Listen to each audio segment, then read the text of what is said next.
بسم الله والصلاة والسلام عليك يا حبيبي يا سيدي يا رسول الله. ازيكم يا حبايب قلب؟ عاملين ايه؟ يا رب تكونوا بخير وفي احسن حال. طبعا النهارده بقى ايه؟ تالت يوم العيد، يعني احنا لسه في العيد يا اولاد. العيد لسه ما فاتش، العيد لسه عندنا. لسه العيد يا اولاد عندنا ما راحش، الحمد لله. كل سنه وانتم طيبين ويعود عليكم الايام بخير. طبعا النهارده خالو مصطفى الكبير الاول يا خال حسام وخالو حسام جايين يعيدوا علينا يا اولاد ويدونا العيدين. كل سنة وهم طيبين، وكل سنة وهم جابرين الخواطر، وكل سنة وهم يا رب كده سعداء. والسنة الجاية خالو حسام راح العمرة كتير، يبقى خالو مصطفى اللي على الضوء. خليك انت شوية. خالو مصطفى ومرات خالي يبقوا في العمرة ان شاء الله السنة الجاية. اللهم امين يا رب، اللهم امين. ازيك يا خال؟ عامل ايه؟ ازيك يا حسحس؟ عامل ايه؟ كل عام وانتم بخير. العيد عامل معاكم ايه؟ العيد احنا ملناش عيد يا اخي، احنا ملناش عيد. لا مش عيد. لما تيجي تدوري العيد تحس ان كلماته بالكرم. زي رمضان. يعني رمضان مثلا كان اول امبارح مشي. زمان يعني على ايامنا كده احنا ما كبرناش قوي يعني برضه.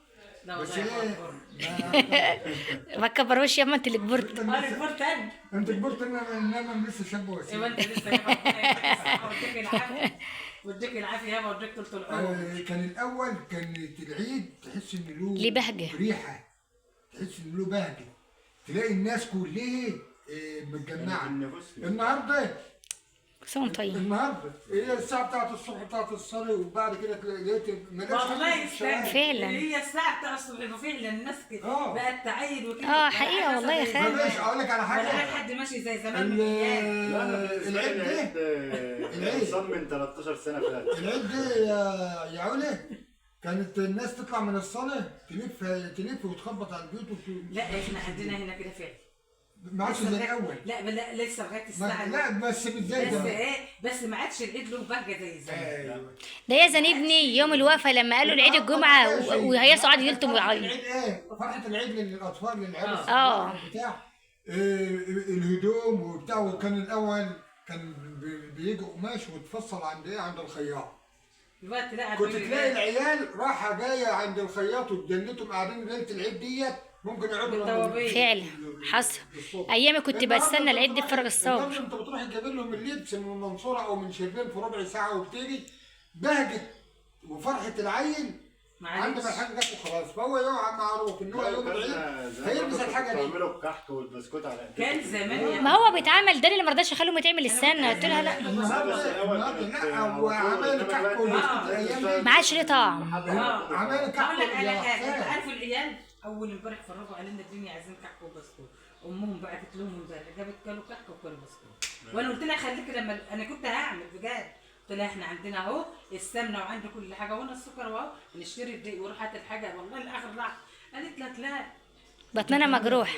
ها هعمل 3 كيلو بسكوت و3 كيلو كحك.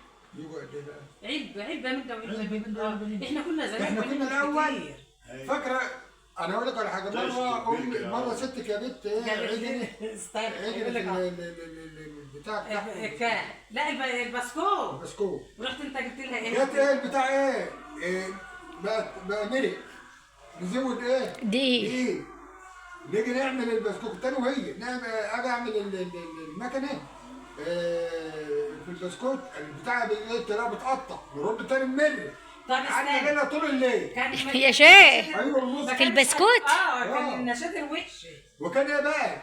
ودلوقتي انت بتعملي شويه وممكن تدارهم في طرف ده كانت عامله طشت عجينه. والله كنا بنعمل الطيش. ما انتوا كنتوا عيله يا اخي، كنتوا كتير برد.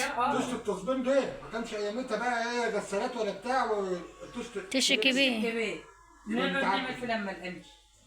اسم الله على ايامتكم يا اولاد. كنا احنا بنعمل في فرن القش وبنسوي الكحك تشم ريحه البسكوت انت في الشارع. الجلده الناشفه اللي الناس حاطينها في الفلاحين. قلت لك ايه؟ والخشب 3 كيلو كحك 3 كيلو بسكوت. ما انا حسستني انت راح تعملي ايه؟ طيشت. زمان الله يحفظك يا والله اخي. كان زمان العيد له باجي. كان له طعم وكان اول ليله في رمضان ديت كنت تحس اللي فيه رمضان. دلوقتي ايه كله عاد زي بعض. الايام كلها شكل بعض. ايام بكر ايام بكار. انت كنت في بكر يا خال صح؟ لا لا ده بحسب بكر للمدرسه. كان بكر لا ما بكر ورشيده كانوا بيقولوا السنه برضه. بس مش زي الاول. لا مش زي ولا اي حاجه. لعلمك كان المسلسلات بتاعت رمضان دي ما سمعتهاش الا في اليوم الاخر. التلفزيون اللي هو الابيض واسود ده كان له بهدي. ماشي، وكان بيجي بقى يقول لك عمو فؤاد رايح لسه كنا نقعد طول العصريه من بتاع قبلها علشان بالدور. ايه؟ علشان ما نحسش بالصيام. رمضان ولا بالصيام. يقول لك ايه اقعد عندما تيجي بقى ايه، انما لما تيجي عمو فؤاد رايح. عطشانه او كده او جعان تقوم ايه الست تقول لك ايه؟ اجري افتح التلفزيون ايه عمو فؤاد جه تقوم انت ايه مكان واستنى. نسيت. كان بيجي في وسط البلد هناك اللي الواحد تاني بيبيعوه وتاخدي الشفشق او تاخدي الكوبايه الالموني تجيبي فيها بساخ تجيبي فيها والمخلل لا قاطع ولا ممنوع طول شهر رمضان دي المخلل اللي في وسط البلد. صاحبة مزاج. كان في راجل بيمشي بعربيه خشب كده من الفول بتيجي هنا الفول بيجي هنا دلوقتي يا جدو. اللي كان الاول بقى بيعمل ايه ورق كده اكياس كده مخلل. اكياس طش. بلاستيك تحط فيها الكرسي كنت بتروح تجيب الكيس ده بكام؟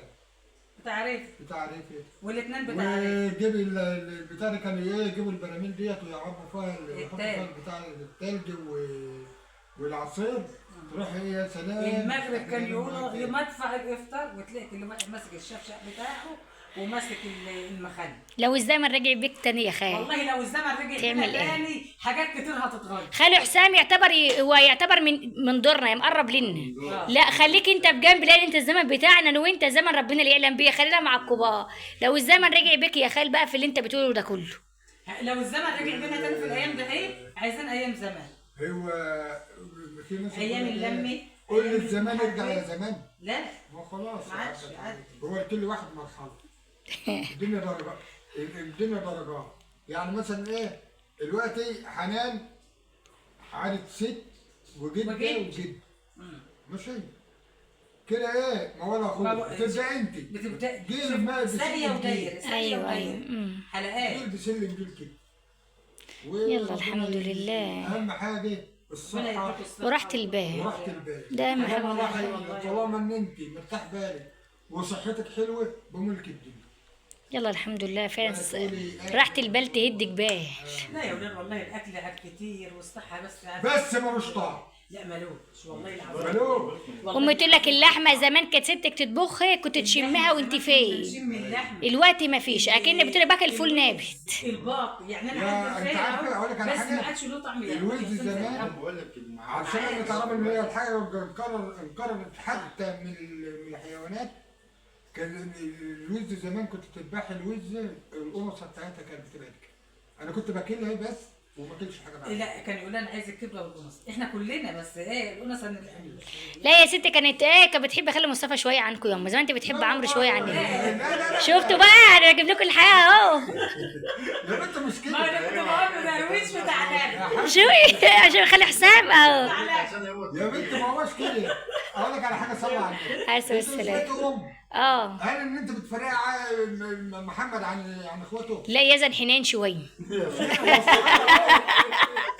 بس في حاجه لا في حاجه اقول لك على حاجه صلى على النبي. عليه الصلاه والسلام. في عيل تلاقيه مهاود وعيل تلاقيه ايه مشاكل. يعني احنا كنا كلنا مش موجودين. لا يا خال انت كده بقى بتدل ضميرك. لا يا خال هو خالو حسام قال الحياه الوقت. هو خالو مصطفى اللي كان على الحجر شويه. انا قلت انت اللي بتقول. لا ما انت ضحكت قلت انا بقول لك لا احنا كنا لا امي اللي كانت الكبير. لا بس الواد بيختلف عن البنت. يعني هو في ظهرها في كل حاجه. امك كانت امك كبيره. جواز بدري. امك كانت كبيره. بس كانت ايه مخها كان شديد شويه. كانت امي ست تهبدها بالمطرحه واللي في دماغها في دماغها. هي ذات نفسها بتقول بالحديده بتاعت الفرن واللي في دماغها في دماغها. تقول لك خالك مصطفى وستك عامل زي فاطمه علبه ودرويش. ايوه شو اي والله ساعه ما بتشوفهم تقول لك ستك وخالك درويش وثعلبه وصل. درويش وثعلبه. هو اللي اصلا المسلسل كله كنت بص ايه حلقه الافراد الحلقه وهدى سلطان ويوسف شعبان. ايه تعالى بقى سعديه ومصطفى. اهو شفت بقى. لا بس ابوك ما كانش بينام ورا الكاب ولا الباب. في الايام الاخرانيه انا مره كام بيلاقيه تحت الوضع. الحوار النهارده هو الكل يعني انت الدنيا تلاهي خداع. ايوه ايه احنا في خير، احنا في خير دلوقتي. كان بيستجاب ليه.